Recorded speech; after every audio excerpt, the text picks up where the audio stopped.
Hey guys, Stephen here, Fanatic Perspective. We are back. Had to have a little break and rest up before we really jump into it because I'm expecting Texas to and one on the move in this playoff hunt. So hopefully you guys can hear me clearly. And we are off and running. Let's go. What's up, AJ? What's up, C. Gaddis? What's up, John Wayne?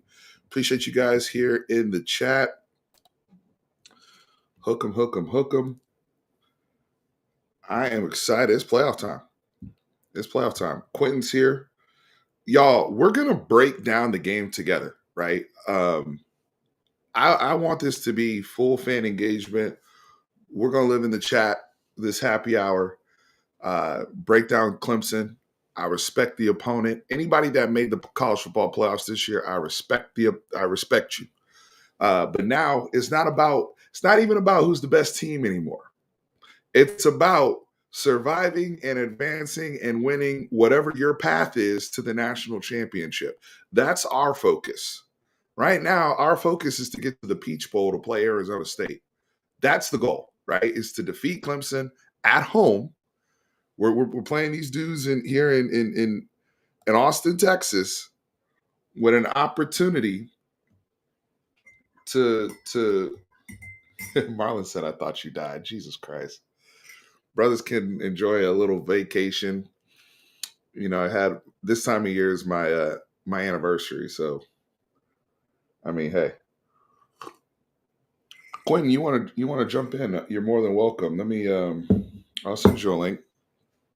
Let me get through some stuff here, Quentin. Stand by, and then I'll shoot you a link. And I'd like for you to jump on a little bit. We can get your thoughts. This is fan led today, but this is about your bracket. This look what y'all are about to see now that we're at the 12 team level, and maybe they go further beyond that. It's not always going to be now. Some years it will be the best team wire to wire wins the national championship. Now it's the best team in the bracket and how the bracket breaks down. Because yes, we have to play an extra game. Yes, I'm done. We didn't get a bye. I always want the bye no matter what, because obviously one less opportunity to lose, but also more importantly, health of players. These games are wars, and every war you're going to lose guys. We will talk about the health of some of our guys in this matchup. That's important to call out. So I will always take the bye. However, if I got to play all the games, ideally, us in Penn State, you couldn't ask for a better slate, in my opinion, to get to that national championship. Whereas you look at teams like Oregon and some of those teams where it's like, what reward did they get? They might have to play like Ohio State, or something crazy, right? So it's all down to survive, advance. Let's get through this. But Clemson, right? Let's talk about Cade Klubnik coming back. Austin Westlake's own, right? Michael Taft, Ethan Burke, Colton Vasek, they all won state championship together at Austin Westlake. Austin Westlake playing in the state championship game tomorrow night against North Crowley. So that program just continues to churn out guys that, Michael Taft, second team All-American. Shout out to Michael Taft. There's a lot in play here. They you guys know who they beat to win the state championship that year. So that's a cool little storyline. But at the end of the day, Cade Klubnik is from Austin. He's a Texas soil guy, and it's a playoff game. It's all hands on deck. And with Clemson and Dabo, the message that Dabo is going to send. Because I like to really understand the opponent, right? Because if I understand the opponent, we can solve how to break them. If I understand the opponent, I can solve how to break them. But with them, the message is clear on Clemson. We ain't supposed to be here. House money. We ain't supposed to be here. They counted us out. We 10-3. We're 17th team in the AP poll. We're a double-digit dog on the road. They're not even giving us a chance. It's a playoff game, and they're a double-digit dog. So if you're Dabo Swinney, that's the message you're reinforcing to your kids, right? And if you're Cade Klubnik and this Clemson offense, and or you're Peter Woods in this Clemson defense, you're coming here to shock the world, right? You get to be the spoiler. You get to, on top of playing, obviously in a playoff game or whatever, and playing for your season. There's stakes are equal here, but we know with the expectations of Texas, what they did in the SEC, how they performed, the disappointment coming off the Georgia game, but the only opponent they've lost to this year is Georgia, an 11-win football team, a team that's still regarded, regardless of what you say about the quarterback situation, regardless of what you say about anything else, strength of schedule, whatnot, Texas wire to wire has been one of the best teams in the country. So there are high expectations here. I'm gonna start with a question for you guys though, before we even get to the game. Big picture. And I have Texas winning this game. Okay. Spoiler alert. After doing my own homework, getting ready for this, watching Clemson all year, this is a tougher matchup than I think some people understand and realize because of the personnel they have, the coaching staff, and what they bring to the table matchup wise. We'll get into that. But with us playing at home, with what we have depth wise, the myriad of ways we can play, and is how good our defense is. I think Texas outlasts Clemson this game and ultimately wins by a couple scores. Now, to ask the question I want to ask, if Texas loses this game, is this season a failure? If Texas loses this game, we get eliminated on our own soil at home, is this season a failure? I'm going to go ahead and throw my answer in there. My answer is yes. The season would be a failure. The expectation, A, was to win the conference. We failed at that. B, was to win a national championship because we were one game away from the national championship. We're not Indiana, okay? If you're Indiana and you lose tonight to Notre Dame, the season was a success, a massive success, okay? We're not in that boat. With the roster we've had, with the guys we had coming back, coming off of last season, the way Texas is right now, yes, in my opinion, it would be a failure of a season. That I'm just going to leave it at that. So hopefully we don't have to have that conversation. Yes, we did sweep the rivalry games. That's awesome. But I'm going to say this. 2001, we were a game away from the national championship. We had to beat Colorado. Y'all know how that goes. Do we talk about whooping A&M's ass that year? Do we talk about the 11-1 team that they were? All the guys that went to the NFL off of that team? That 2001 Texas team was really, really good. That season was a failure because they smoked the game, that Big 12 championship game to Colorado. As good as that was an 11-1 team. So I don't want to. I will leave it at that. I know some people that make some people uncomfortable, but we have to address our insecurities and fears up front. So let's get that out the way. Now let's talk ball. Let's talk Clemson. Chat, tell me how you feel. How do we match up? How do you guys feel about this matchup with Cade Klubnik? Let's start Texas defense against the Clemson offense, because to me, I don't know how many people saw or heard Urban Meyer on Colin Cowherd this week, but there were some interesting comments, and some of this was discussed with some of the brothers in the Unfiltered group, and I want to bring that to this platform. Shout out to Chris and Vashawn and all the brothers over there. Vince, y'all know who you are. But Urban Meyer was asked about the Texas offense, and this is going to factor into the Clemson offense versus Texas defense. Follow me here. Urban Meyer was asked, "Hey, what's up with Texas offense? Why aren't they, Steve Sarkisian? They got all these weapons. Why aren't they popping like that? Why do I feel like they're not moving like they need to move?" And Urban Meyer was like, "Look, Sark is coaching like a game manager right now." And he wasn't saying that as a negative. He was just saying from what his eye was seeing, Urban Meyer, that is answering the question, was like, Sark understands he has an elite defense, and he's kind of playing SEC ball right now, where it's like if they can't score, they can't win. So I'm not going to jeopardize things by calling this elaborate offense or being more aggressive and putting the ball in harm's way. I'm going to work on developing my run game. I'm going to work on time of possession type stuff. I'm going to be a little bit more conservative, knowing they're not going to put the ball in the end zone multiple times to beat me. So why should I, you know, put risk there, right? Now we can agree or disagree on that, but Urban Meyer did say, he said, look, I've been in that position as a coach before where I knew I had a really hot defense. I'm thinking about my offense, but I'm also like, I'm doing everything I can to win these games. I'm doing everything I can to put this to be safe, right? and pull it out because in the SEC championship game, and I think who was it that called this out as well?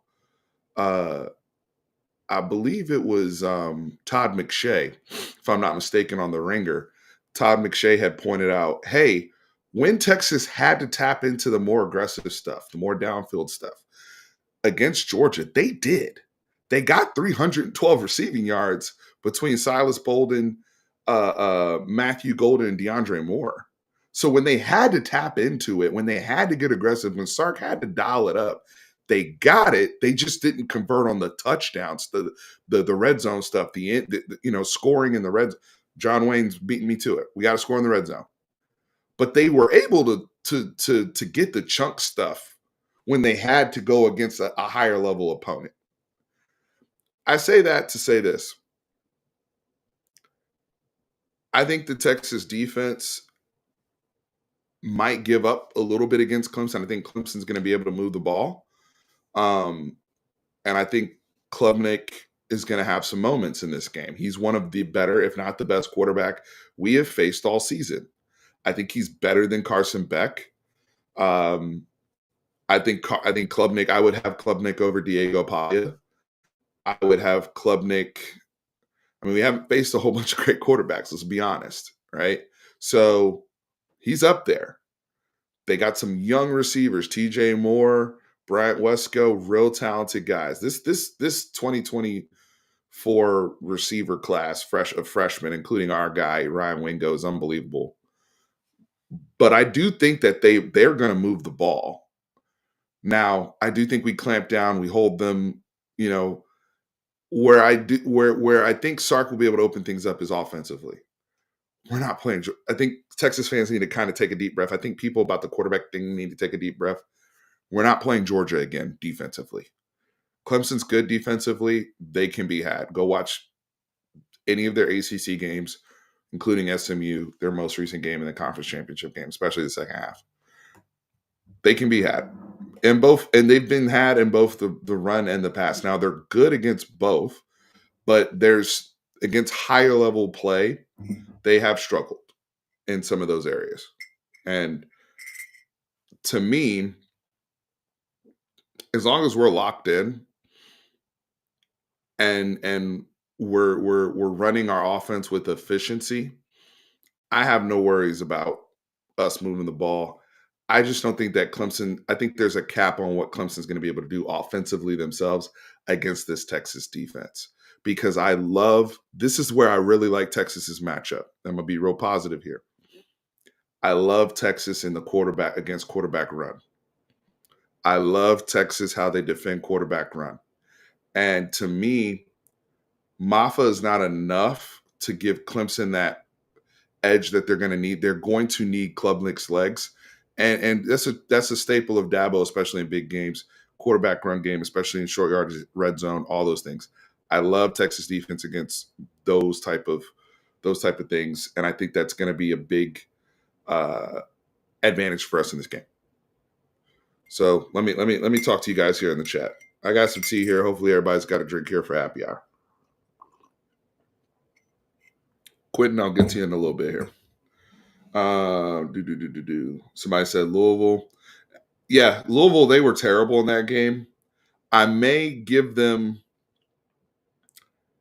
a mulligan for that because I don't know if they were as bad again or before.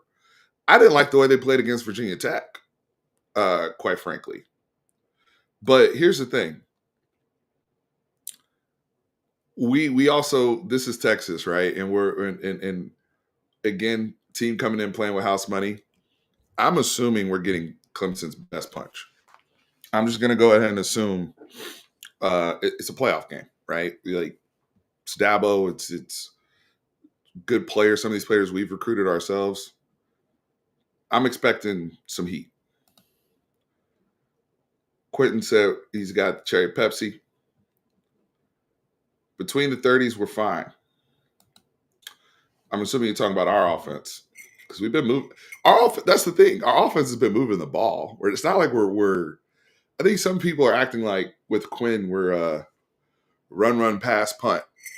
We've been moving the. It's solving for getting the freaking rock in the end zone. It's solving for eliminating some of the careless turnovers. Those are some of the biggest reasons. What was our red zone percentage in the A&M game, and what was our red zone percentage in the Georgia game? Somebody tell me that.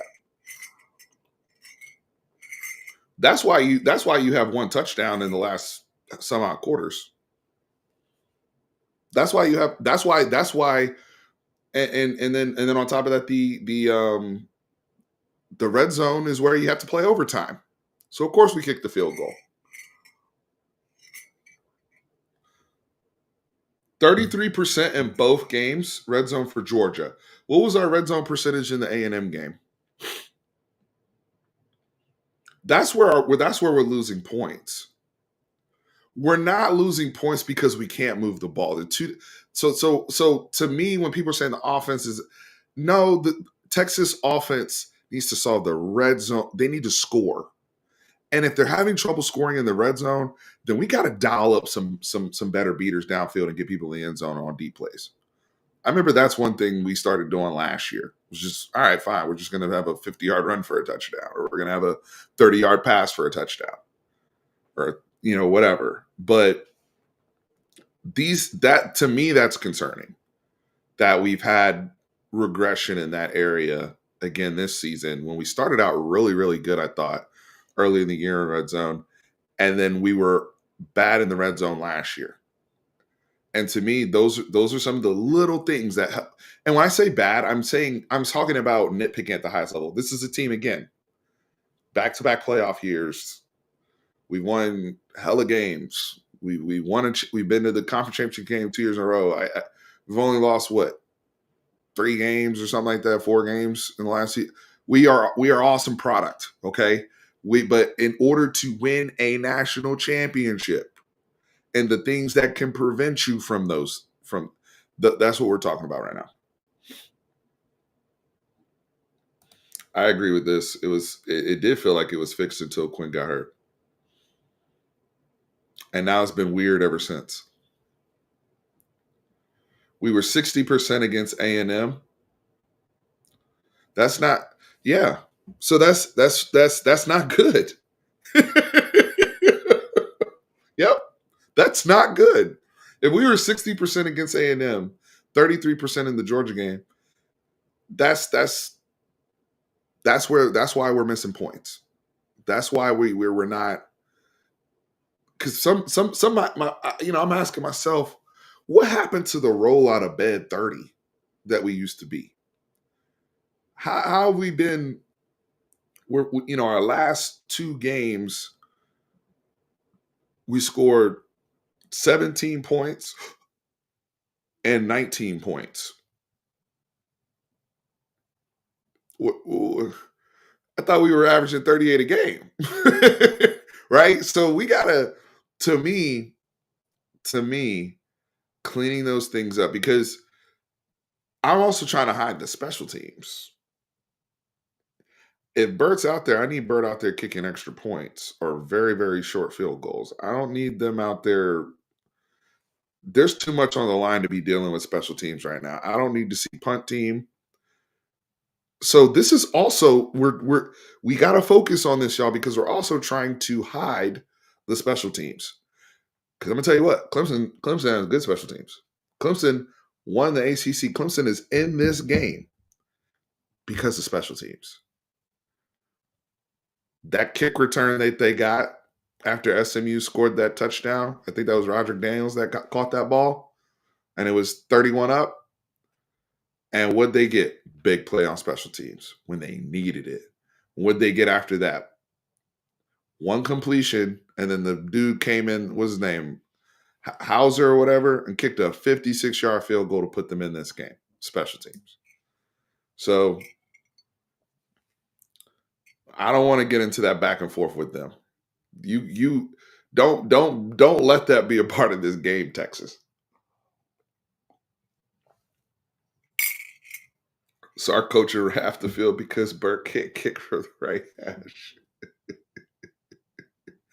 Like it's it's as stinky as it's been in a long time. It just needs to be a game where we're not talking about it. If it's a game where we're not talking about it, if it's a game where it's playoff game, right? So one thing we got to think about this: we're going to war. Our mentality is we got to keep things to our strengths, right? Where we know we live, right? So against this opponent, our offensive line, we know our offensive line is your strength. We want to get our offensive line lathered back up. We're not going against Georgia again right now. Okay, we'll deal with that if we have to deal with that later on. But right now, our offensive line. Let's get back to the guys that we thought were Joe Moore nominated, leaning on them, getting Wisner going, getting our Quinn in rhythm because he's got ample time in the pocket. Let's get that. Those are things we can. Those are playing to our strengths, right? I do think we will be able to have some screen game stuff. I know I'm tired of the lateral stuff, and Clemson's had plenty of time to prepare, but they're not a conference opponent. And I do think that with some of the stuff that they run and that they'll try to dial up for Quinn being a non-conference opponent, Sark can get a little bit more creative with some of the screen stuff. I do think that some of that stuff could be a big hitter in this game with Trey Wisner as well as Jaden Blue. I do see that there. I'd like to see us incorporate Silas Bolden offensively. I like what I saw from Silas offensively in the Georgia game. Needs to be a part of the game plan. Put his ass in the diamond formation. Put his ass in motion, orbit motion. Have him run Z outs. Because Isaiah Bond's probably not going to play. I'd be surprised if Isaiah Bond plays. And if Isaiah Bond plays, what are you going to get from him? It's a high ankle sprain. You can't plant. So I need that jitterbug type quickness that I thought we got a little late to in the Georgia game, but he helped us. He helped us.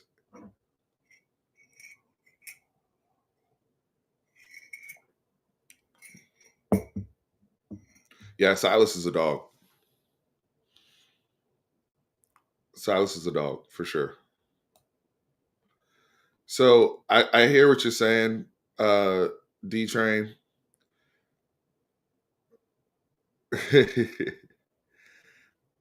I hear what you're saying. Here's the thing, though. I hear what you're saying, D Train. But brother, you know this. Let me, and I think I need to remind you right now. Michael Dixon, as a freshman, was kicking on a bad team, so we didn't care. We're a good team now. We weren't good in 2015. We weren't good in 2014. We were the Charlie Strong era. We weren't good. So the punter, yeah, people complain about the punter. That was a fart into the wind. Okay, we are good now. So the punting does matter. Those things do matter. So you want to have that. You don't want to be held back by something like that. That can be fixed. I'm sorry. I don't have time for patience. I don't have time to wait. We want a proven thing now because this team is ready to win now. It's a totally different situation. If somebody was struggling like that when the whole team is sucking and we're rebuilding, that's one thing. I can wait for you, Michael Kern. I can wait for you, Bert. Even though Bert's not a developmental player, he's not a freshman. Kern is. Yeah, Kern probably can be a good punter eventually, but he's not right now. And what I need right now is a good punter. And so I don't have one. I got to hide him. That's the point. Freshman Michael Dixon, I don't care because we were 5-7 or whatever we were. So it matters now. It matters. It matters more now. I hear you. But they were late to the game on that. And my thing is, I blame the staff. I don't blame Michael Kern. I blame the staff for that because coming into this season, knowing you were damn near a play away from being in the national championship last year against Michigan, almost beating Washington. You were that close. You should have gotten the portal last year. Why would you come into a season with a veteran team ready to win and being relying on a freshman to kick like that? Things have to align. I'm okay with having a developmental punter on a developmental team. But what I'm not okay with is asking this guy to develop, and now we're rushing him along, but the whole team is developed. That doesn't make any sense. So that's on the staff. That's just my opinion. I'm not saying he's not going to eventually be a good player, but we need him right now. That Utah punter, we need him right now. So that's that. To me, they missed on that. Now the team has to overcome that. Nobody's perfect. There's holes in every team, even teams that win the national championship. So we just got to overcome that so that it doesn't cost us. But it's already cost us in the SEC. What do you think about Sudhir going to LSU? Bo knows.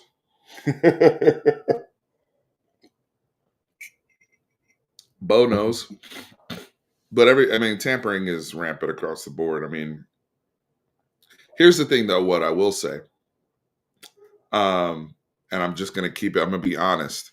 And I've talked to several people about this at other programs. It's not just Texas. But some of the deeper teams like Texas, Georgia, Alabama, Ohio State, right, where we have not just high-end portal guys coming in, but we have 4 and 5 high-end 4 and 5-star recruits that may sit for a year, may sit for 2 years behind another NFL guy. What has happened right now is some of these other, not even bottom tier programs or anything like that, but a tier maybe below or 2 notches below, are coming with OMG offers for these guys.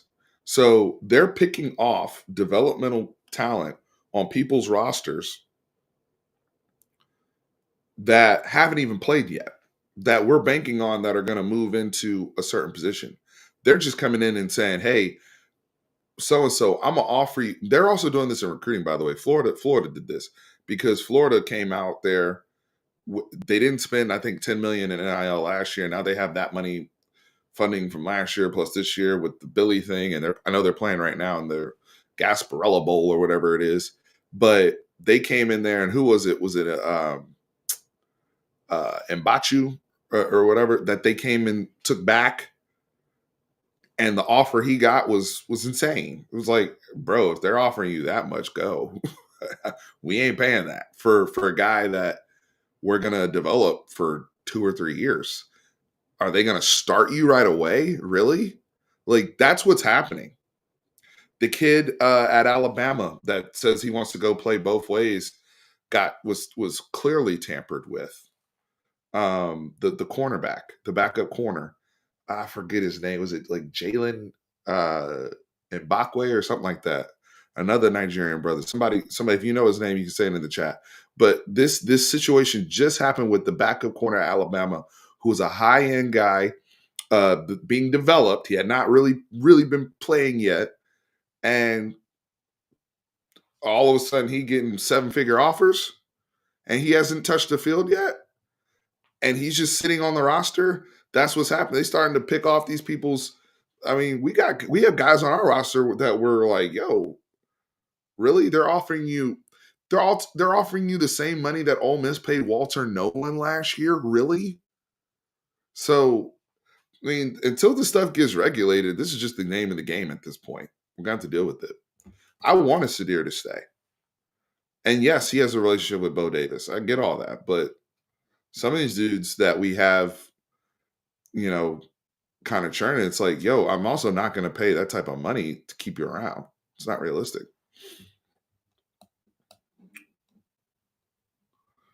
Mac, I had to unblock you, and now you're back out here causing chaos. Mm-mm-mm.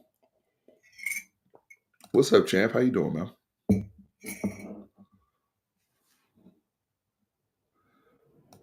What is going on? Yep, Bo recruited. Um, Bo recruited Sadir. I used to dislike Sark going forward on fourth down so much because it hasn't been great either. But after seeing the special teams gaps, I understand why he's doing it. Doesn't trust Burt. I actually think our fourth down stuff has been a little bit better, personally. Especially the short yardage stuff.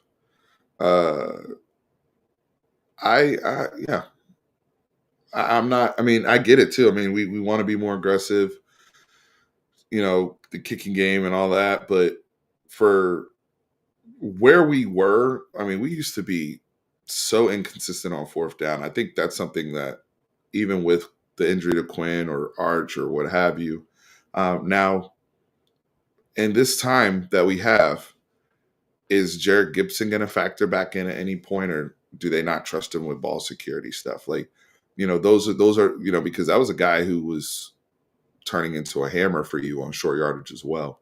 And I'm curious to see what type of personnel packages we roll out there versus Clemson, because they have some interesting personnel on the edge that I think we're going to play a lot of 12 in this game. If you guys haven't seen the brother number 3 on their team, TJ Parker is his name, defensive end. He has 11 sacks on the year. Very, very good edge. I'm curious to see how we deal with that, because we've played some, obviously played very, very good defensive linemen throughout the SEC. But again, Peter Woods, what was the other brother's name? I think it was like Garrett or something like that, number 0. But they got some guys out there that are, you know, and the other kid, Sammy Brown, who's the freshman, he'll get a lot of hype, but he's good. He's going to be really good. You see all the traits there with Sammy Brown, but he's getting a lot of hype because he's the 5-star, big time Georgia recruit. Blah blah blah. And he's going to be good, but he's kind of, I mean, Barrett Carter. I'm sorry, Barrett Carter. There you go. Thank you. I don't know why I said Garrett. Barrett Carter.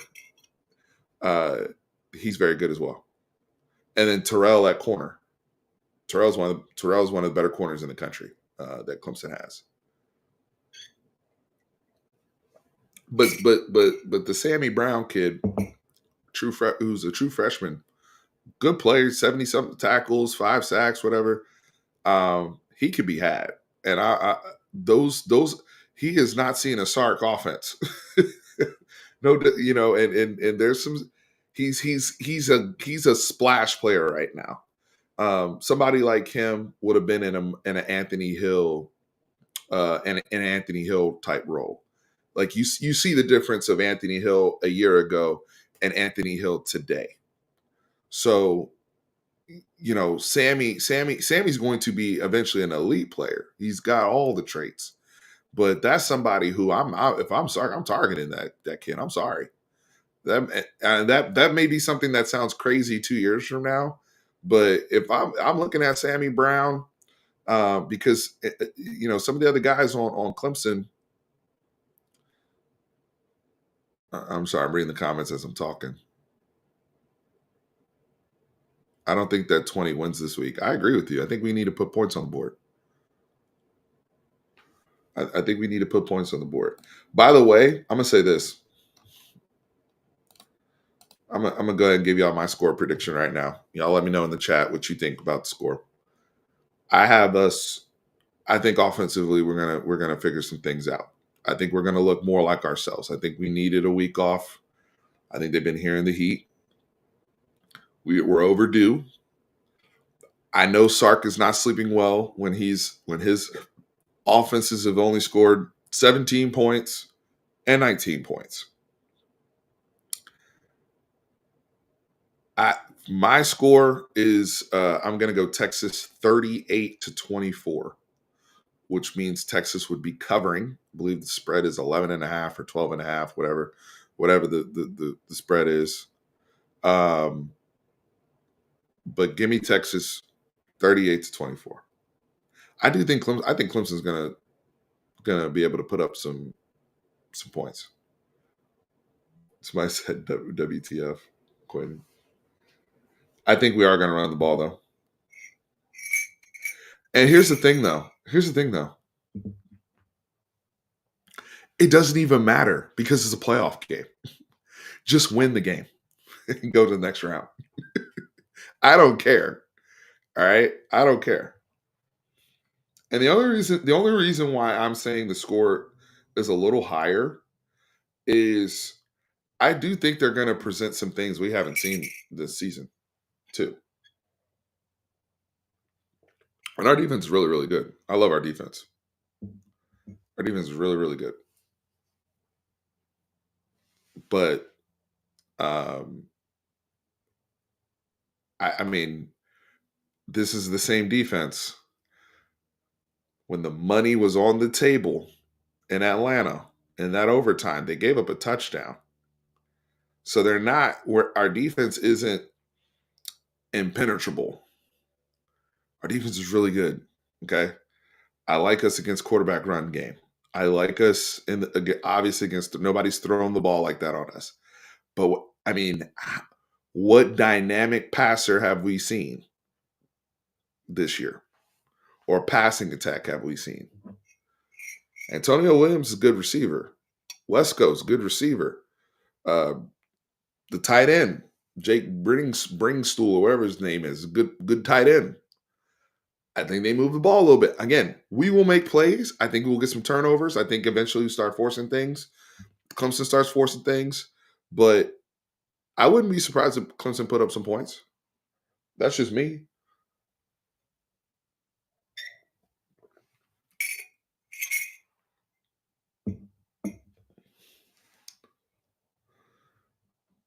We wouldn't be playing Dylan Gabriel in the semi, would we? Let me look at the whatchamacallit. I guess we would. I'm thinking. I right now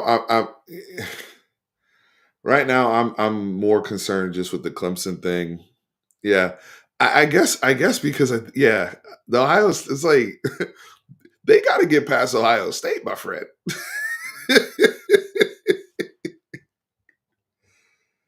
They got to get past Ohio State.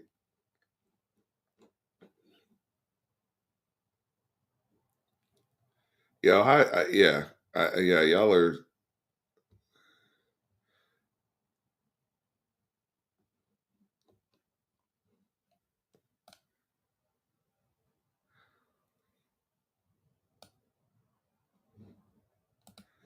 This could be a rock fight for 2 to 3 quarters, and if that's the case, eventually we'll outlast Clemson.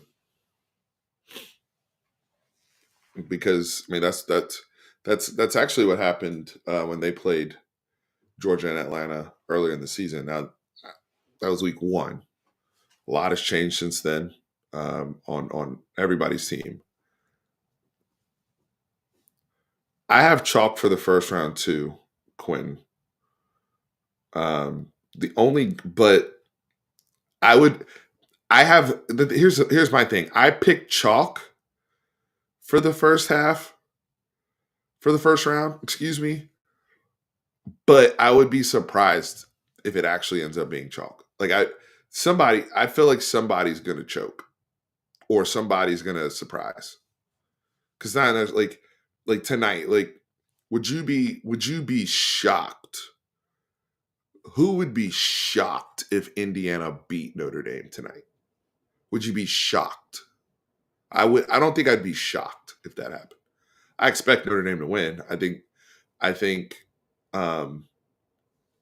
Indiana just doesn't have the horses in the trenches yet, and I think you saw that in the Michigan game, even though they won, but more importantly in the Ohio State game. And I think that's where Notre Dame will lean. But would I be shocked? James Franklin doesn't get upset like that, though. James Franklin just doesn't ever beat anybody that's ranked ahead of him. So I think they beat SMU.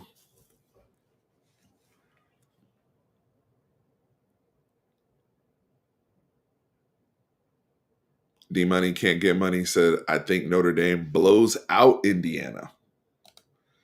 That I could see as well.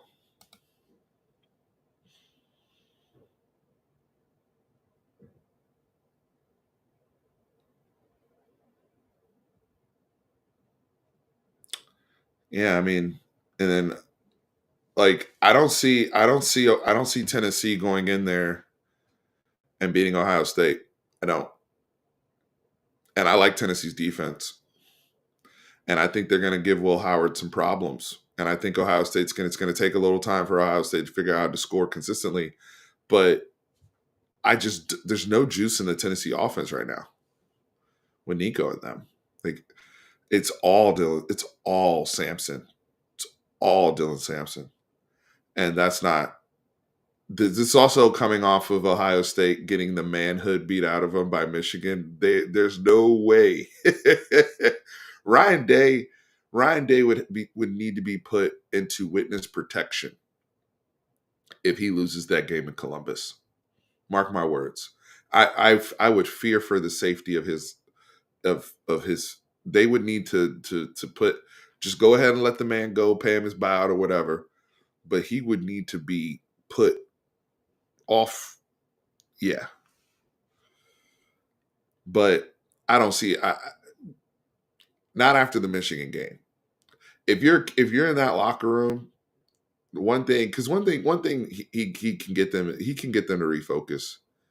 I remember when they got dog slapped by Michigan a couple years back when they had CJ Stroud, and then they came in the Georgia game and they actually played Georgia. That was a game that CJ Stroud convinced me he was going to be just fine in the NFL. But the only reason, I mean, Ohio State just lost a bunch of weapons, including Marvin Harrison Jr. in that game.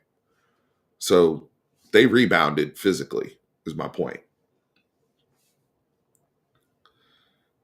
Yeah, I don't see Tennessee because the thing is that they have to hit on explosives, and Ohio State secondary and defense is still fantastic. They're still fantastic.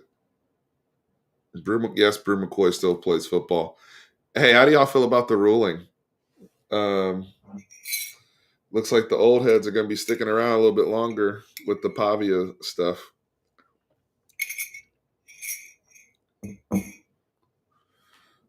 That's it. Michigan didn't need explosives. Nope, they didn't. I just don't see it happening twice in a row. That's all I'm saying. I don't see it happening twice in a row. Yes, it's ridiculous, like Sark said.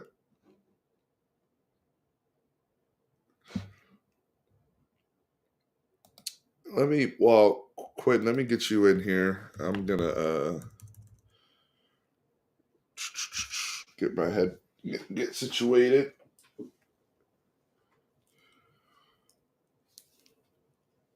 Give me a sec, y'all. I'm gonna get Quentin in here.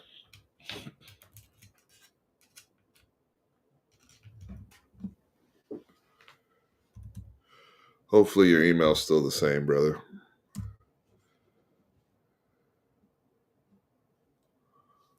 Brew McCoy, get a job, brother. Start a family. Find God. I would stop. But seriously, I'm tired. I'm tired of these guys just sticking around the game for years and years and years. Like that's not the college football I grew up on. The college football I grew up on was a sport for 19, 20, 21, 22-year-olds. It was never intended to be for guys that should be on their way to mid-management in corporate America. No. It's not intended for brothers that are closer to 37U than they are to their prom, their senior prom. Ain't nobody trying to see that. Oh, I still love the game. Got to lace them up one last time. Bro, you're not going to the league. You're not going to the league.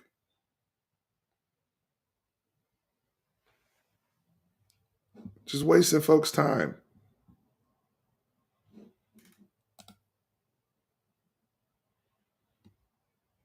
Your knees creak. I don't even understand how that's how they can get some of these dudes out of here. Stop giving them insurance. After you're a certain age in college football, no more insurance. If you get hurt, you got to cover that shit yourself, bro. That's how you go get these boys up out of here, bro. Because it's a young man's game. You want to play? You want to keep playing Cam Rising? Sure, you do it on your own policy. You do it on your own policy. But the people that you came up with are already on the second contract in the NFL. That's not even a joke. That's not even a joke. He's in the same class as Trevor Lawrence and Justin Fields and those guys. He's already on the second contract. Casey Thompson, go be a GA, my brother. It's time. Go to coaching, man.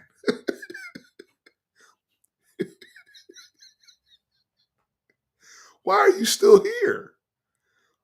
Soaking up people's time. It's crazy.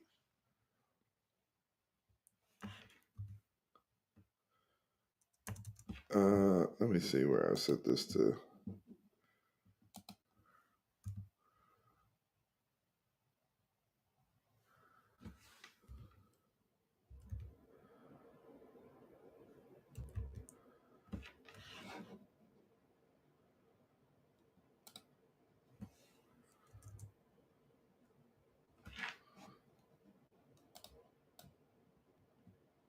I'm tired of it.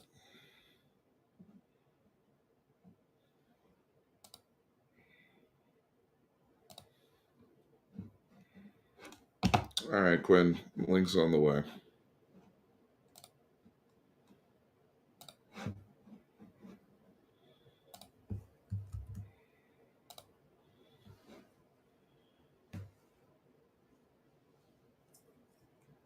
You're not making the. Go be a coach. It's okay. It's all look. It's all. No, I'm not coming down to the game tomorrow. But if they make it to the semis, I'll be there in Dallas.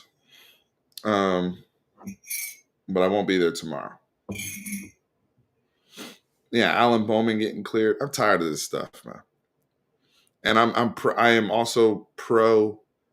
I'm also pro one-time transfer. After that, you got to sit or something else, unless there's obviously a business case like a coaching change or a family such situation or whatever.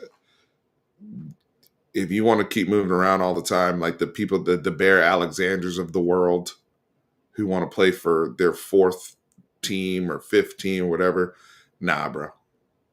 This ain't that. You can't even do that in the league, unless people are cutting you.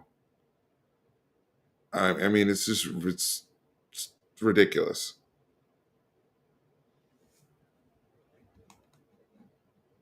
Yeah, if you've graduated, that's one thing.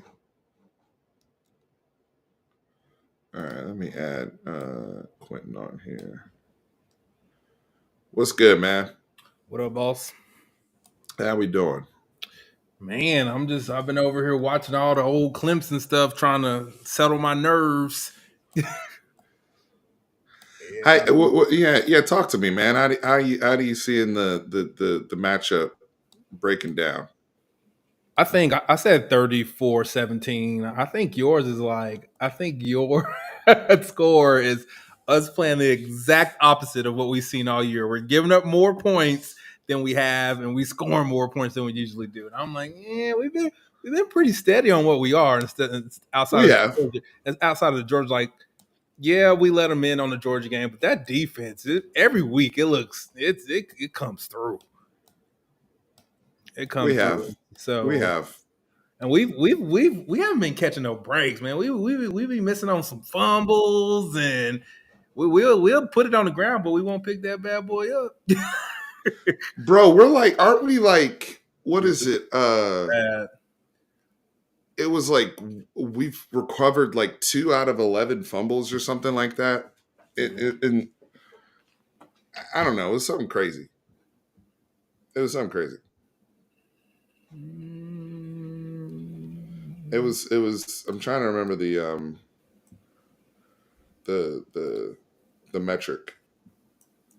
I think we'll be all right. Like as much as I talk crap about Quinn, he's money and outside of the red zone, man. He on point. I love watching him play, but we're gonna need to figure something out when it get tight. Yeah. we gonna. Yeah. I'm hopeful, and just listening to like the Clemson shows and stuff, they don't even believe in it. They believe in their team. They don't believe in their coaches. Why don't they believe in their They coaches? don't believe. They say offensive coordinator. His play calling is a little sketchy, and then they don't believe in the OC or DC. And I was Hmm. like, and that's been like across the board. All their podcasts I've been listening to, they don't believe in them. So Yeah, the Quinn stuff, let's talk about that, right? I yeah, mean,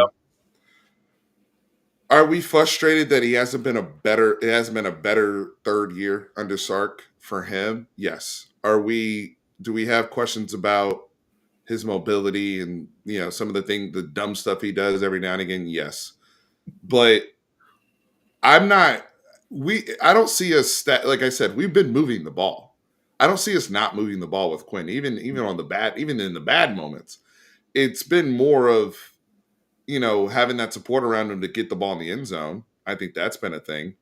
I don't look at the Georgia game. I looked at the Georgia game as a positive for Quinn because I'm like, all right, the he kid lit him battled the up. second time. He lit him up the second time. Yeah, he lit him Yeah. up. So I'm kind of like, I I think the mean, red zone is purely on Sark because you know what you have with Quinn in the red zone. And that showed when you trotted out old Manning in the A&M game. You knew that if we just play Manning in the red, it is what it is. Let him throw, let him run. It's safer. I think I saw a stat. I know it's a smaller sample size and competition is different. They said Manning is like 99% touchdowns in the red zone and Quinn was like 44. Yeah, it was something still. Of course, competition. We was playing nobody state, but that's still ridiculous. sure, sure. So, but it is what it is, though. But Hey, give that's always been the case, though. We have problems in the red zone. It comes down to he can't put it there most of the time. But he did kind of though, like against Michigan, he was doing it earlier. He was doing weird stuff against ULM. He was doing it, so it has to be that injury. give me 1 second. Let me switch the speaker just to get the screen balanced here. One Oh, second. okay.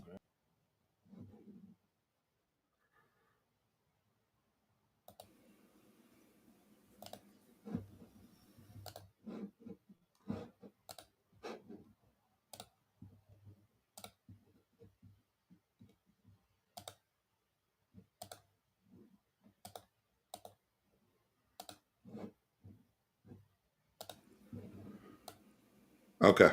Perfect. I have like these different scripts set up here, and I was like, why am I trying to edit one script when I can just go back to another script I had before? Yeah, so he said use the Arch. Somebody said use the Arch package. Look, it's the playoffs, fellas. It's the playoffs, ladies. Everything's available to you. My thing is this, and I've always said that whether you're a coach or a player, don't leave the game regretting not trying everything, especially if things start going sideways. Don't. I'm not at this point. It's all like when I say all hands on deck. I truly mean it's not. It's no longer a joke. And you see this that we see this in college basketball, right? In a tournament situation, one single elimination. NFL playoffs, same thing. Desperation, we try whatever it takes, okay? And that's why some of the things you maybe that's why my score is a little jagged, because I think desperation does matter in elimination games. Knowing also we have not seen, and tonight is the first one.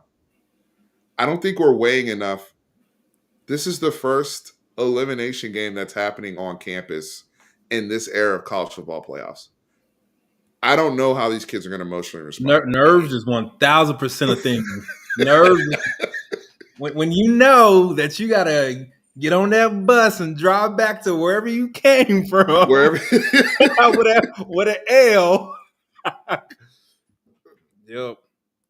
bro, like, Dude, I've been waiting on this day for like 2 weeks, bro. Like I'm like a little kid. Like screw Christmas. This is what this is what I've been waiting for, baby. I said, let me just get off of work so I can start watching some football, man. But I'm excited. But I think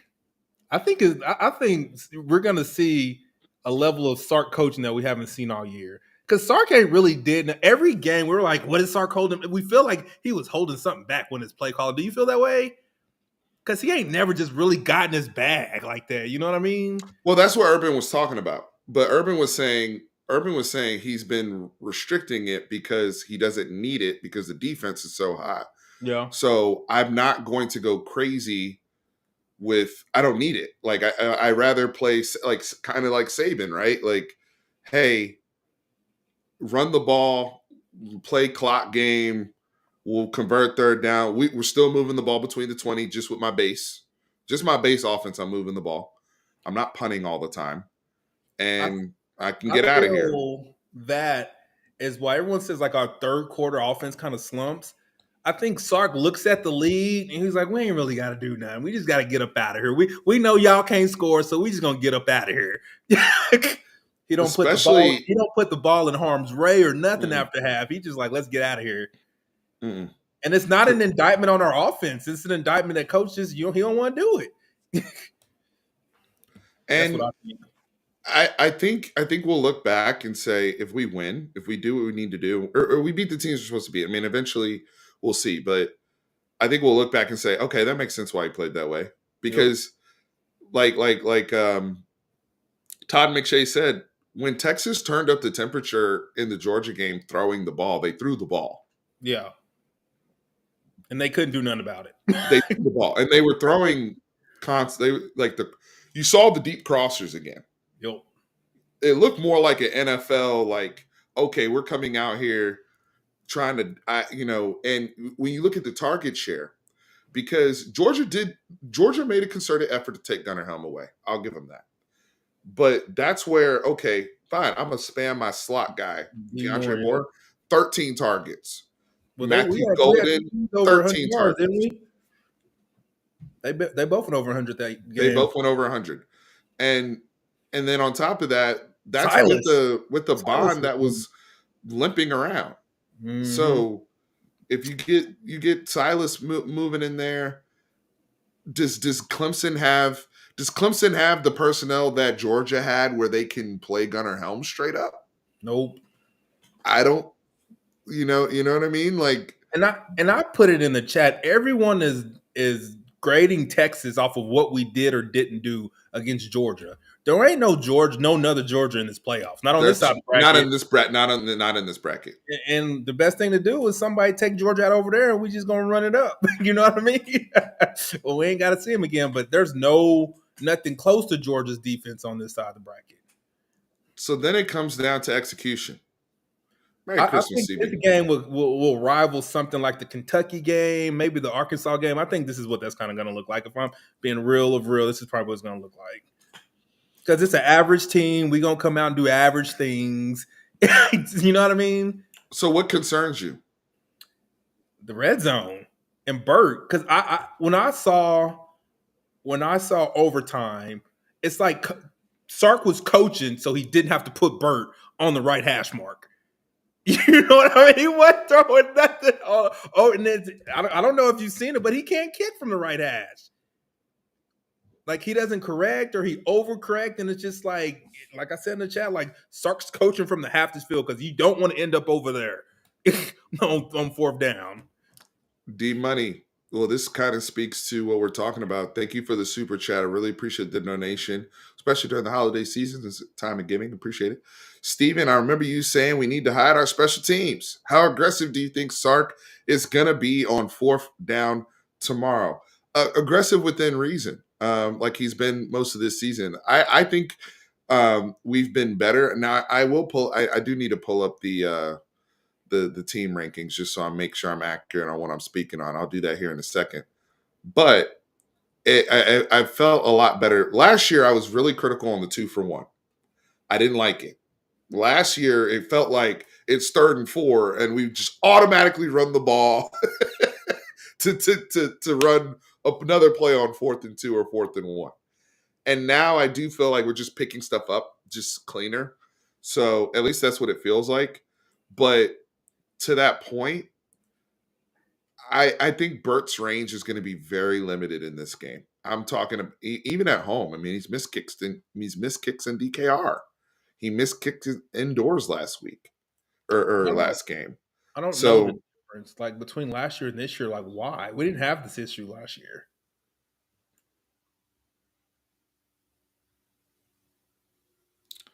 He shouldn't be looking for 4th down. Yeah, I mean, I and thank you for the chat. While we're on that though, let me okay. So you have no concerns defensively against Cade in this offense. I've seen on defense. I've been seeing this dude been leaking, like getting like lucky. Freaking Muhammad been playing with fire over there by himself. Manny's been he's on He's the lowest ranked PPF in our secondary. Okay, let's address that. I think he's around 73, which is still very good. 85 and up. I hear you. I hear you. But 85 and up is all American, bro. So we got 3 All-Americans in our secondary? We got 3 All-Americans in our secondary. That's what I'm saying. But when I see stuff happen deep, I'll be like, number 5 over there. I'm not saying he's perfect. He's especially, he got on a dig route when the Cubs dropped it in the Georgia game. Like he's fallen asleep at times. But overall, Manny's resume over 2 years at Texas is very good. Yeah, I agree. Very, very good. I agree. And it's funny because I saw a PFF post about today's game with Notre Dame, Xavier Watts and all them boys in the Notre Dame secondary. And PFF was saying, look at this elite Notre Dame secondary. And one guy was at 85, one guy was at 77, and the rest of them brothers were 73 and below. And they were being called elite. So it's like, damn, if Manny was on this graphic, he'd be the second or third brother on the sheet. Yeah. But on ours, he's at the bottom because I don't think people understand 85 like Travis Hunter. Those are Travis Hunter grades. Yeah. We have 3 people grading like that. Yeah. So we're just playing really good football. I mean, we're spoiled right now. What, 4 passing touchdowns all year? That's insane. It's insane. That's and we picked off like after 16, coming from last year. Like I think like 16 or 17 interceptions or something like that. Is our secondary that much different than last year? Besides, we just older. Makuba, that's it. Makuba and Taff. Everybody else, we had them. Makuba and Taff. Taff played last year. Yeah, no, but what I'm saying is them together. They're older and they're together. And then Makuba, Taff, and Barron. Barron moving to corner. But here's the thing. Those 3 have the same trainer. And a lot of people don't know that because Makuba's from Central Texas, is from Austin. Okay. But he was playing at Clemson too. That's another thing we haven't even talked about, right? Him playing against his old team. But those guys were already training together when Makuba wasn't even at Texas yet. Now they're just now they're playing like the dream allotment of where they would play hypothetically if they ever got to play together. Well, that's reality now for Texas. And then you plug in Gilbo and Manny on the other side. And that's also with us rotating a less because Derek Williams was playing a lot, right? Yeah, I love that kid. And he's still going to be an excellent player. But we and he was, what I liked about Derek Williams was he made his presence felt in our two biggest games up until the point that we had played, which was OU and Michigan. He got a turnover in both of those games. Yep. Jelani McDonald has been asked to, pick up some snaps, and whenever he's played, I've been fine with Jelani McDonald. I think he's progressing very nicely. But Makuba and Taff, the biggest thing for me, I've talked about this for years. Those who have followed me, you know where I'm going. Communication. They talk non-stop. And they don't just talk amongst themselves. They're communicating. Especially those of you who get a chance to watch the Texas defense in person, please watch them pre-snap. That tells you, so many defensive coordinators will tell you 2/3 of the battle is pre-snap and alignment. Because offenses are just trying to get people out of position so they can leverage the field. I mean, let's be real. I saw a clip. I saw a clip on one of the paid sites, and they had Jade mic'd up during practice. Whole time just communicating, yelling out. I'm like, okay, this is what it looked like on Saturdays too. Jade talks. Jade's talking to the linebackers. He's talking to Gilbo. They're going back. Check with me. Are we clear? You got the tight end. If he crosses your face, hey Manny, you got the call. You got to check with me. If they go empty, we're shifting to this, right? Like, it's just the communication. It's clear. I sit close enough, I can hear them. They talk very, very well, and it helps. I can notice, like, when we get got, it don't happen for long. It's like one play and it's fixed. Like, that's the other thing. They busts are going to happen, right? Yeah. Or somebody's going to make a play. Even run fits. Yep. Even run fits. The other thing too that they don't get enough credit for, both Makuba and Taff are excellent open field tacklers. Yep. You're getting on the ground. Yep. How many plays?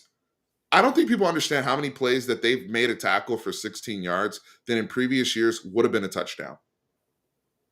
And then the drive just ends.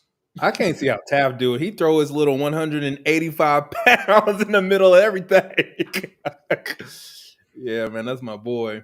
Nah, I got a little graphic. We drew a pretty good see, that says that what? They said Clemson is the 11th ranked offense out of the playoffs, and they the 10th ranked defense. So we got a good draw. Mm-hmm. We got a good draw. I mean, look, that's why I said, and I asked the question up top, if we lose, is this season a failure? Absolutely. Because that's a you drop the ball. If we don't get to you drop the ball. These period. First 2 games out the way, this is just like little pebbles in our way. We're fine. I'm literally not worried about, like, maybe this is. I mean, they're more. I'm not worried about Arizona or Clemson. I'm really not. They're not. I wouldn't say they're pebbles. I mean, these are still teams that made the playoffs, and I mean, they're still look.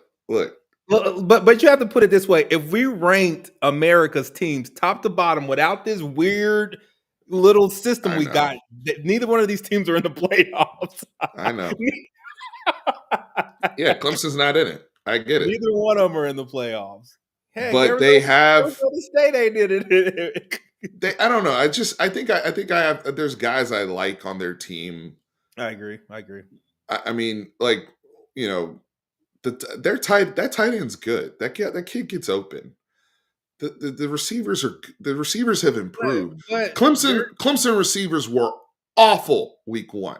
Couldn't separate from Georgia to save their lives, and they turned to the freshmen. Dabo's stubborn. He was like, look, all right, I got to play Wesco. I got to play TJ. I don't have a choice because Cade had nobody to throw to. As bad as Cade played in that game, if you look at the tape, them boys are getting clamped.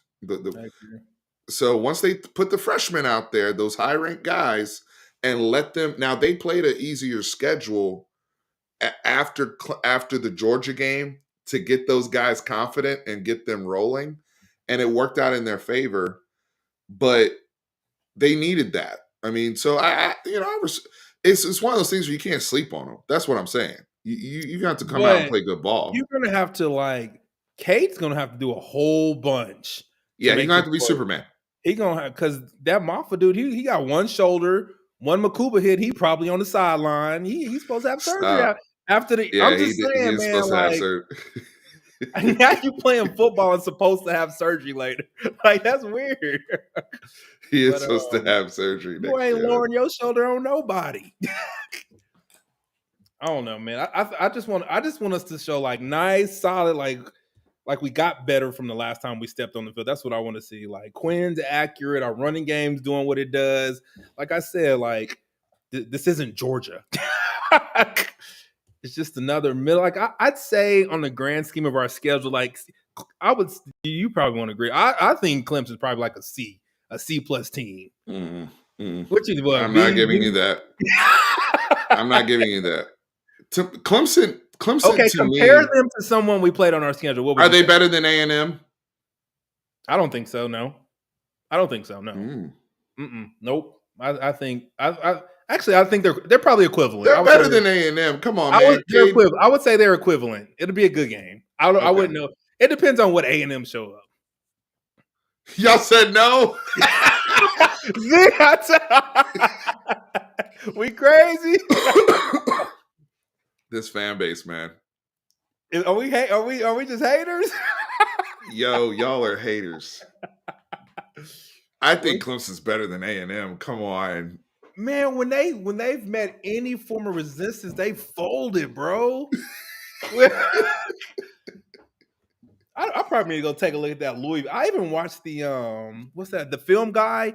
He busted down the Pittsburgh game, and I'm like, yeah, they whack. The more film I watched on them, like my blood pressure started coming down. I guess that's a good thing, right? Yeah, I'm like, all right, we good. Yeah. Steve, if you got to be talking about giving a team a mulligan, they are not good. I did give them a mulligan for the Louisville game because that was a bad performance by them. That was a bad performance. And the thing is, Clemson has multiple performances like that on record. They do because they got bitch slapped by Georgia badly. So okay, just say this: between two SEC teams, they scored 17. They played really well against South Carolina. They scored 17 points, my guy. Not really well. They played well against South Carolina. South Carolina, look, what's his at face? At home. My boy Sellers pulled that thing out. Yeah, you're right. At the end. You're right. He pulled it away. But okay, South Carolina, let's talk about the South Carolina game. Mm-hmm. I'm glad. See, this is, guys, please subscribe. Number one, please subscribe and help the channel and hit the like button and all that. It really helps us as content creators, helps us grow the platform, the whole bit. But we got to stop gassing up South Carolina. Hey. You don't think they're good? I think, I'm reading the comment. To me, South Carolina was the best team that didn't make it, in my opinion. If South Carolina was in this tournament, because of that defensive line is something special that they got at South Carolina, in my opinion. But I want to get to this because South Carolina defensively is similar to what we will present. And that obviously gave Clemson problems. So the South Carolina game, if you're a Texas fan and you want to come back at me and say, Steven, you're crazy for thinking that they even get anywhere close to 24 points, the South Carolina game is the best reference you can come up with. Great call out. Because they couldn't block Kyle Kennard and Dylan Stewart. Period. End of.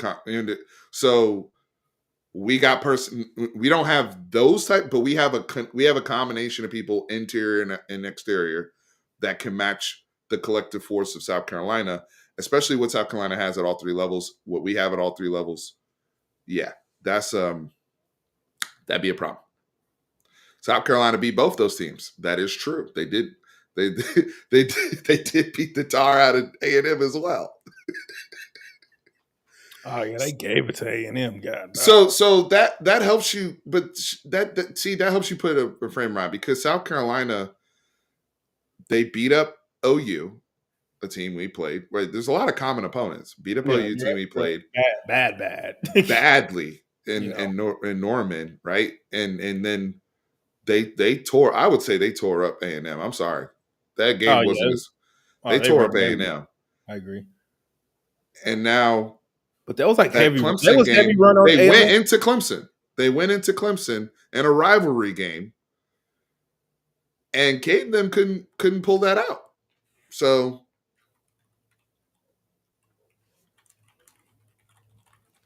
Well, they beat A&M like we did. They just ran the ball. I think Alfred Collins and Simmons. So Danny, or was that Danny that was talking? Who was that? Florida's better than Clemson. Probably. Like Florida now, with like right now with maybe. Lagway. I think you might be able to. You may be able to convince me. Florida turned up after we beat them. No, what I told people, I saw what Napier was doing. He knew in order for us, what's best for my team is to rest everybody. All those people that were injured, they were playing. I knew Lagway was never going to play in that game, especially the way he got hurt in the Georgia. I knew he needed at least a week. But Billy knew with Ole Miss, LSU, Florida State, that's why am I going to waste my energy getting guys blown up in Texas? And then I lose out because if those guys had played in that Texas game and they all the game would have been closer, but then they all would have got hurt and then he doesn't win. He doesn't end up 7-5. Yep, you're right. To me, that was the smartest thing he did. He punted the Texas game. No way, I'm not playing. No. I get it. That makes sense. It made sense because all of a sudden LSU was like, what? They're all back. He said, who are these guys? Who are these guys? That's funny. End of year Florida was different. Yeah, they punted. He was like, no, if I play them in that Texas game and they get beat on, they would have. And let's say Lagway ends up out for the year, 0-4 in the season. And he loses his job. He saved his job with that decision. I don't care if Texas beats me 70-0. I'm not putting them out there. We are playing for a later battle. They kept him and gave him some more NIL. There you go. We appreciate you. Yeah, I think Alfred Collins is going to have a good day. I think Colin Simmons, Baron Sorrell, these guys, Trey Moore, they're going to help me defend some of the quarterback run stuff, some of the mesh point stuff that they will do with Phil Maffa. Quentin is right about the shoulder that Maffa is facing. The Clemson people are saying it's a minor injury. That's what they're trying to spin this as. Okay. I'm being careful. Look, I'm being conservative and careful. I'm acting as if Phil Maffa is going to get a cortisone shot right before the game and come out there running like he always runs. Because I've been hustled by Trevor Etienne already. And brothers telling me, oh, ain't no way Trevor Etienne healthy, bro. He ain't playing, bro. And then all his ribs, yo, bro. And then I saw him hit that first cut. It was a wrap.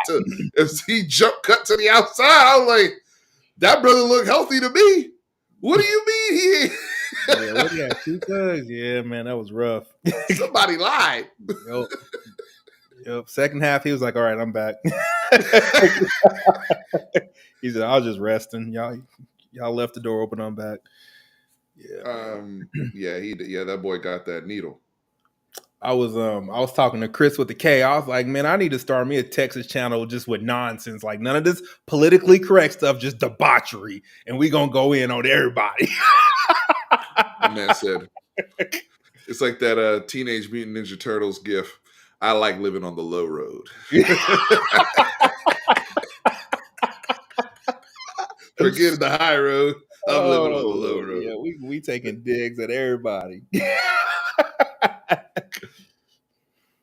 Oh man. What Who- else? Any other? Oh, let me ask you guys this for the chat. Just we're just having open ended combo.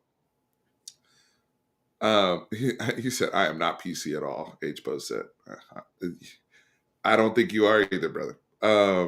I think most of you guys are, and I see how like if you have some kind of like relationship with the actual school, I understand. But I'm just a random YouTuber that like Texas. I can turn it up a little bit. I'm random, baby. I'm random. Oh, um, what guys, breakout guys, or people, unsung heroes like A&M? I think we hit it on the head about Wisner, and You know what I'm thinking? I'm thinking Bucks. this is like a Wingo game or something. I feel Ooh, because he's ooh. there, man. He showed like them trying to trickle in a little bit of Bond with a little bit of Wingo. Like I think this is all Wingo. I think they know Bond's not playing, and he's gotten a little bit more reps than the norm. So I'm thinking this is kind of a Wingo game. Sam Shepard said Ethan Burke. Ethan Burke going up against his former teammate. I thought about Interesting. that. Is Taft and Burke gonna want to knock Cade's head off, or are they gonna let up just a little bit? There's no let up with former team. Those are the people you talk to the most. But they're like If I buddies. was Like playing my buddy, because bro, the group chat, first of all, they got a group chat, and you will never survive again in the group chat. Like You're that right. goes to through like when dudes start getting married, people start having kids. They're gonna be like, bro, when I your got this video. godparents, I still busted your ass in Austin on the 21st of December, 2024, though. I guess you're right. You're You right. know what? So send me that ninja blender on time, brother. Like like So, a that question to you: what form of Quinn do we need to win this game? Like, at minimum, give me the Quinn that we just saw play in Georgia.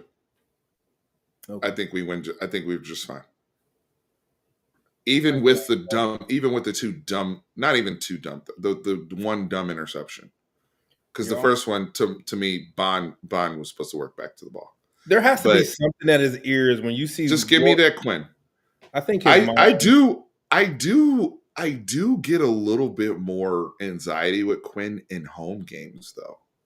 And yes, with the team, period, at home. Than on the road. Like on the road, I'm like, We he's good. dealing. We He's good. fine. He Yeah. gets himself centered. Yeah. Um, Maybe he feels more pressure at home because the crowd or but something. do I need Michigan Quinn for this game? I don't think so. Yeah. Because I think we're gonna be able to run the ball. I think we're gonna be able to run the ball, and I think we're gonna have screen game. Yeah. Yeah. I I think in think the we're gonna red be zone, able we to just gotta turn around and hand it off, and we'll be fine. I'm not worried. Like maybe in just the hubris in me, I'm not worried at all. Ethan Burke said in a podcast he doesn't talk to Klubnik and won't until after the game. He's locked in. This.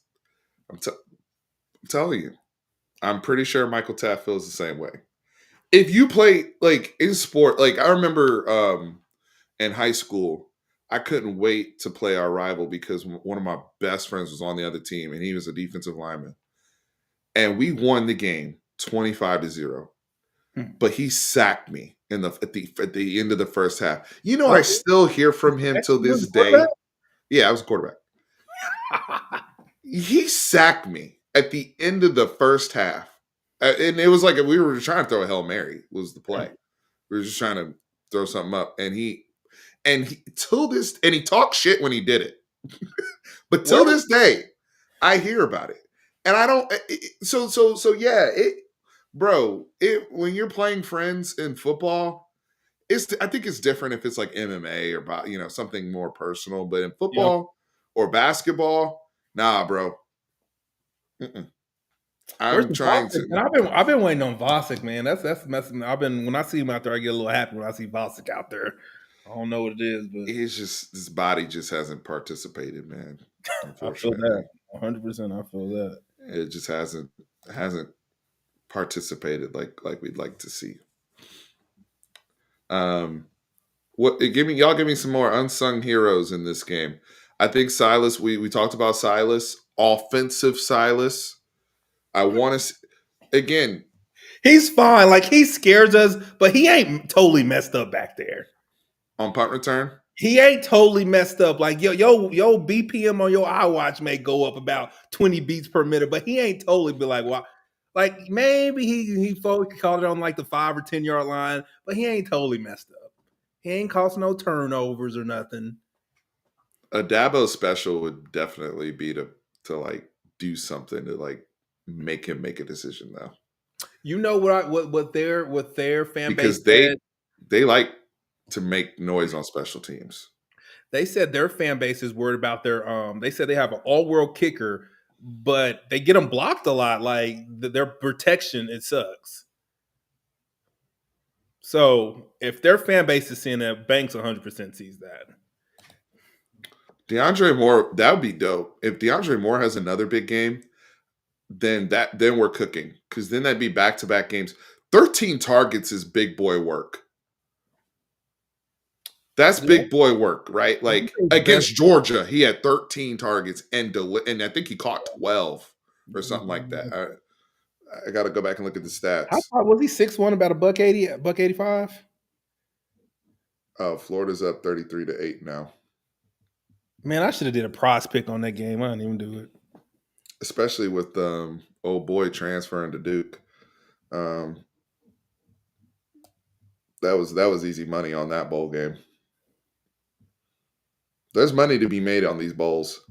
Yeah. Man, the Texans one just like, well, yesterday they had Bond at like 29 yards, and now he probably won't even play.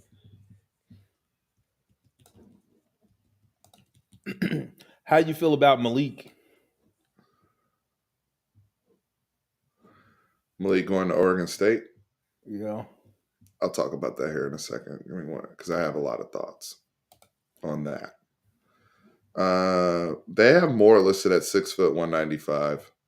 He looked, I guess, when you're around a bunch of 6'5". Okay, so he had 9 catches for $114 and a tutty on the RPO. 65 of it though, wasn't it? 41.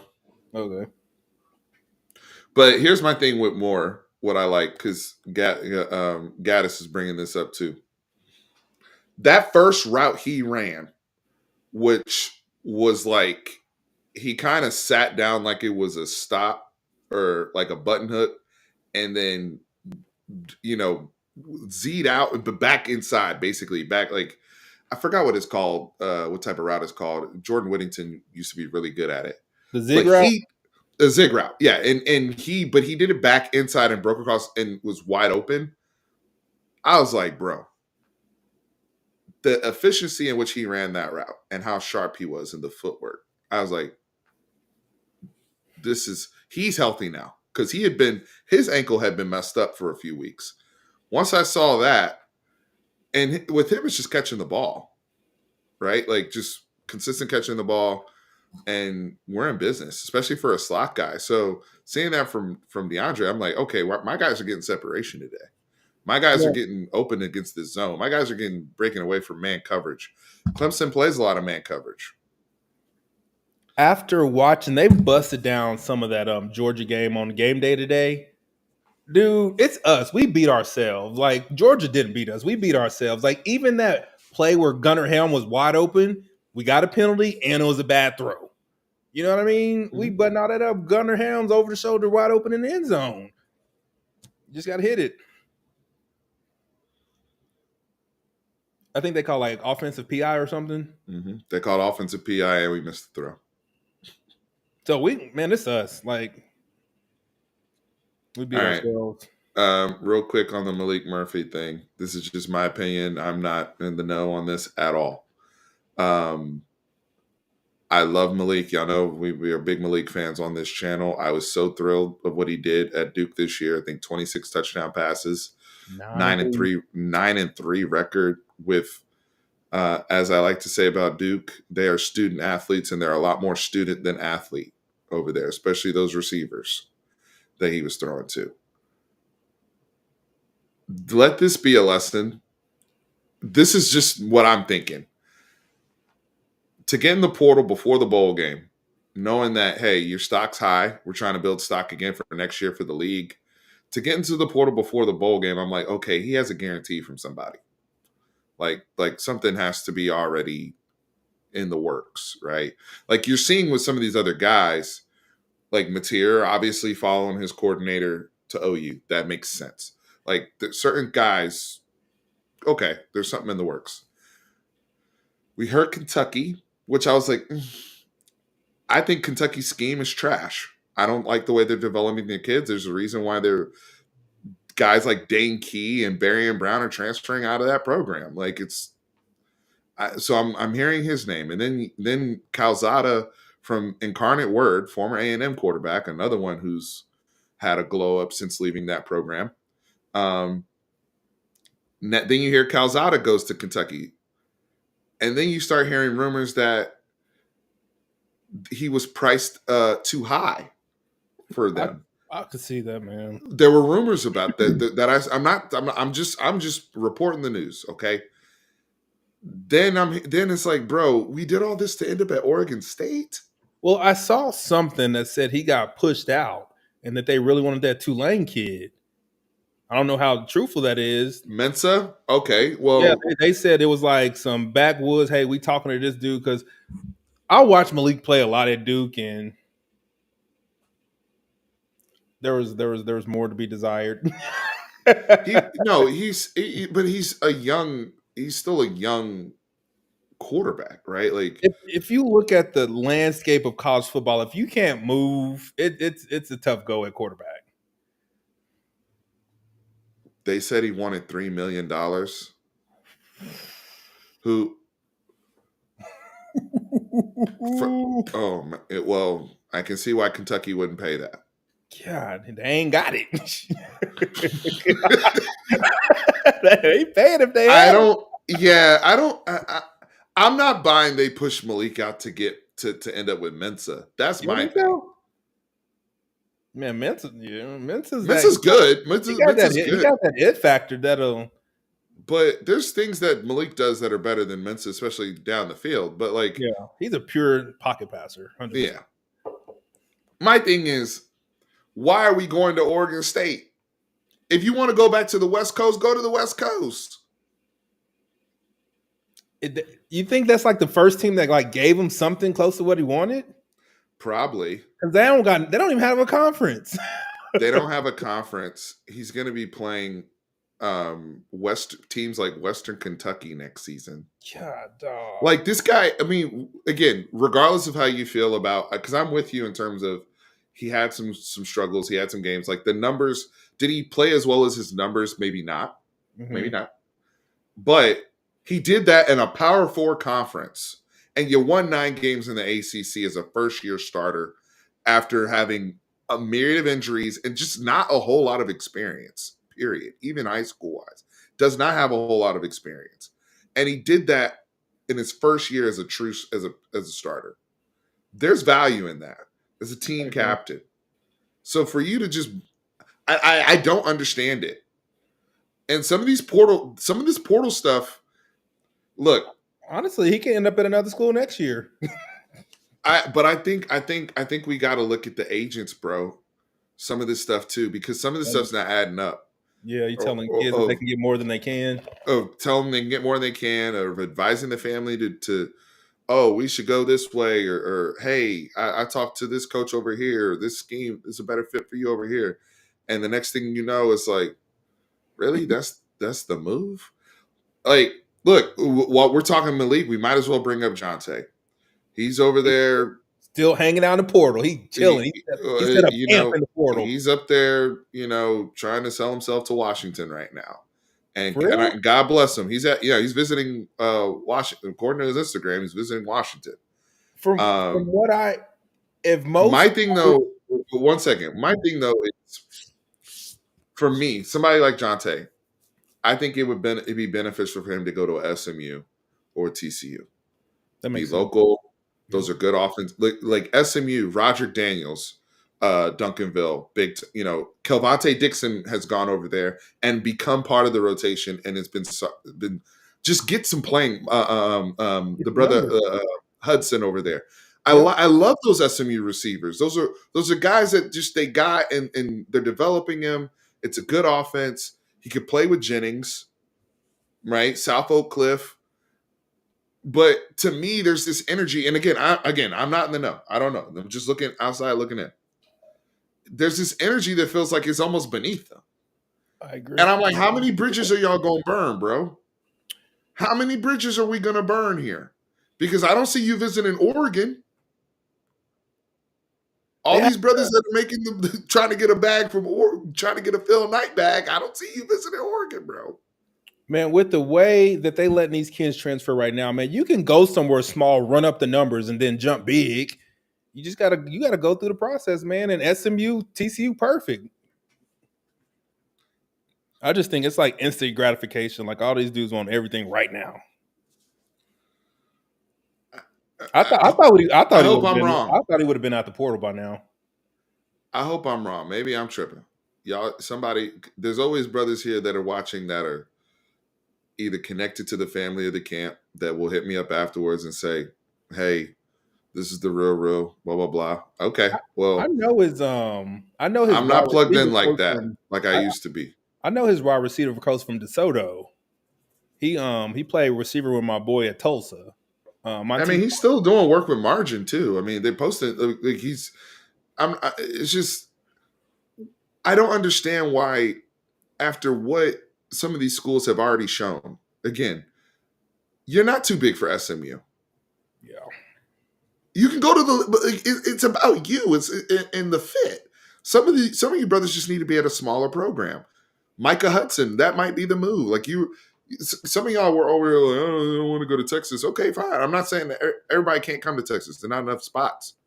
But y'all go over here going to Texas Tech because you want to play with your homeboys from Little League. Like, And then he got to realize that as we get further in the playoffs and more people hop in the portal, he's just gonna keep going down. and the older you get, the less desirable you are. And you're not a 5-star anymore after you have one year in college. You're no longer a 5-star. You're whatever your production says you were. I don't get it. I look if you're and I know some of the young high school players and stuff, especially while guys are watching the channel. Please heed proper advice from like not every move is to just let me jump in the portal. Let me chase this back. Like yeah, I'm all about getting what you're worth, and you could snap your leg tomorrow and never play football again. At least you got some money for it. I'm with you. Yeah. Get your school paid for. I'm with you. But some of the decisions that are being made are very puzzling, and I can tell people are getting hustled. I know people are getting hustled. I know it. You're jumping in the portal, and you don't even know with no direction. And you're right, Quentin. These brothers are thinking they about to get the same love and all of that they got in high school, and it's not the same. Now, if you're a top portal guy, you'll get that love. But that's not what we're talking about. Right? Because the top people get in with the no contact tag and all that and just Somebody hit him up on the back end already. you know what I'm saying? It's already been plugged. That's different. Already got the route number. you know. Trill Carter, don't ask him. Just go look at his Twitter. He talked about it openly Oh, when he's dang. talking about Auburn. And he said, one thing I will swear by Texas is everything that they promised they were going to do for me and gave to me, they delivered on their promise. I have no issues with Texas, is what he said. But he was like, Auburn. I'm still pending. I still have invoices that have not been paid.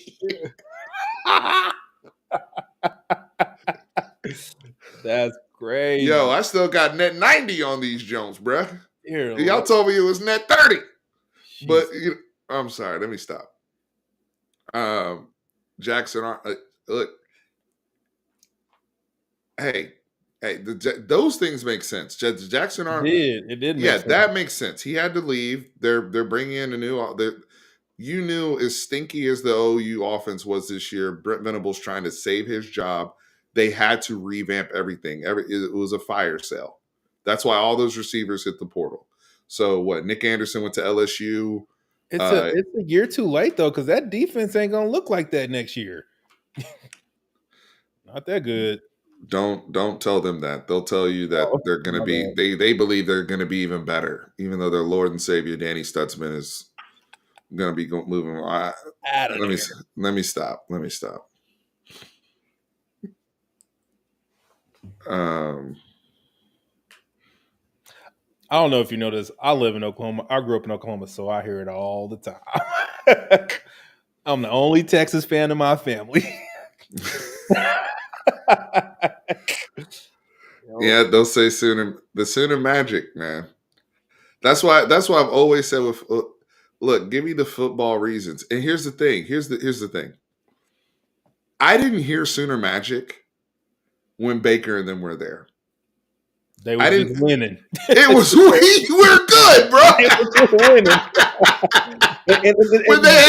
when they had Joe Mixon and CeeDee Lamb and Hollywood and Mark Andrews and Yep. Silverback and Creed Humphrey. Yep. I didn't hear those Sooner Magic. I heard football reasons back then. Dude, if you tell them Sooner Magic equals luck, my car windows might get busted out. I'm just saying, I never even heard that term until they started struggling.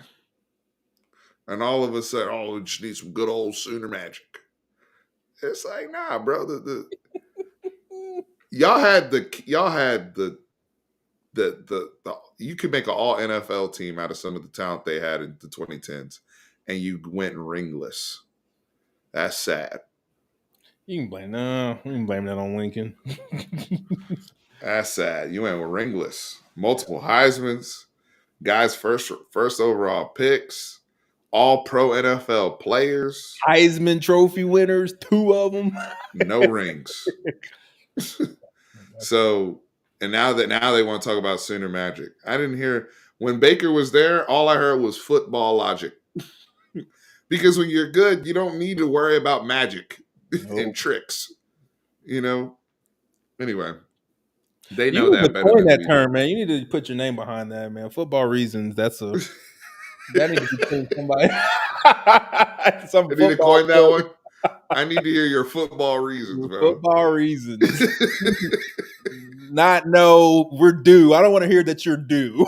Or what's another one? Throw the records out the window in a rivalry game. No, yes. That's the worst one. It's a rivalry. Yeah, it's a rivalry game, man. Throw the records out the window, man. Just anything. No, we about to whoop that ass. That's what's about to happen. Your team sucks, and you don't have a quarterback. It's like, shut up. Stop talking. That's what people. Oh, the 12th man. Yep, Allen, right on time. Didn't work out. The 12th man. Hey, Texas, like they literally, people were like, "Yo, Texas is gonna smoke that game." And like people that knew ball, that knew ball, were picking Texas to go and lose at A&M because of the crowd.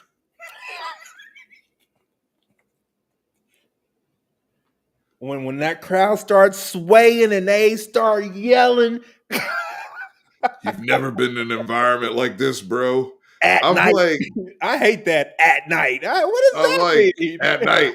I'm like, Death Valley at night. I don't know if you know this, but we've played in playoff games. Like that environment stuff. It was cool in 2021 with Fan Nam, and when we sucked and we didn't have an identity. That was cool back then, right? But like a team where 70% of your team played in a playoff game last year, you think they're just going to be all, oh my God, I can't, oh my God. Like, it's so, like, and you play football, like, that hurts. and they're gonna remember that Washington game and how much it hurt. Like, people went home and they cried to their girlfriends after that game. You know what I mean? And they don't want to feel that anymore. So I think we're gonna be all right. I mean, I think we're gonna be all right. yeah. So I got to get going here, Quentin. Parting words, parting shots, brother, and feel free to promote whatever you'd like. Oh man, my little stuff is debauchery. I don't need to be hanging out over there. Okay, he's back. He's down on the low road. I'll leave it at that. We good, y'all. Calm down. We good. We got it. Stop worrying. I'll be on these Texas streets, and people are worried about what's about to happen. We good. He said it. Stay woke. Yep. Anton Daniels, Tuesday, Thursday, and Friday. What school? What was your score prediction? 34-17. Okay. I mean, I'm not that far off from you. I have a 14-point win. You have a 17-point win. It ain't even the. I think you hear that 24. That 24. That extra touchdown. You're like, whoa. I'm the kind of dude. I will watch a defensive slobber knocker and love it. Like, I'm a 10-7 kind of guy and love it. I'm with you. I don't want to see balls in the air and people running down the middle of the field on either side of the field. So, yeah, I think, we're about to see our first ever college football playoff game on a college campus here in a few minutes. So we'll see. I think we'll see some stuff, and we'll obviously tomorrow morning we'll learn. But ultimately, Texas too deep, too much to handle. I think they pull this out. I got it 38-24. Y'all hit the like button. Please subscribe. Help a brother out a whole bit. We will have post game tomorrow.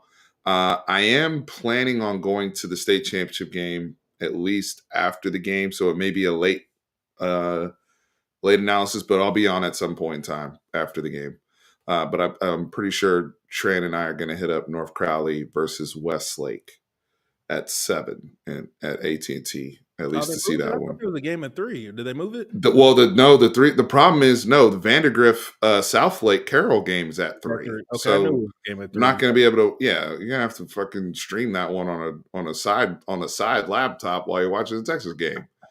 I was like, damn it, why is that game at 3? Yeah, because I actually we wanted to go see Vandergrift play, but not if they're playing the same time as Texas. But North Crowley and Westlake play tomorrow. Yeah, guys. 4A Carthage was just playing earlier today. 4A is going on right now. I think 5A is tonight, if I'm not mistaken. And then we get the 6A games tomorrow. So a lot of good ball going on here in the state of Texas. We got Usyk versus Tyson Fury 2 tomorrow for boxing fans. I'm just going to say this really quickly because I'm a huge boxing head. I am very concerned about the judging tomorrow. I think that boxing wants to see a trilogy in that fight. And if that fight is close, I think they will give that fight to Tyson Fury. I'm very concerned. I think Usyk will have to win decisively over Tyson Fury in the rematch. I'm concerned about the judging in that. But, South Oak Cliff is, they're defending their stuff tonight. So a lot of good stuff going on. Appreciate you, Quinn, coming on. Anytime. All love, bro. Much. South Oak Cliff, they lost last year and they're trying to get their lick back this year. I think they lost to